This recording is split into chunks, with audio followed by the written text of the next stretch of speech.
وبشرهم والفهم هالمقاريب،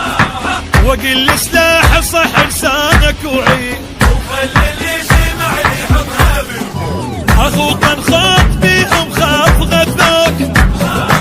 هذول شلون تزعل هيج خلوك، عزرة وياي متوسر وانا اخوك، ولو كفيت وحد وعونه ما اريد،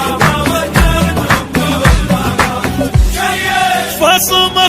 لك الوادم واشغل شيخ بخادم، اللي ترادم وياي بحايط جنة مترادم، داخل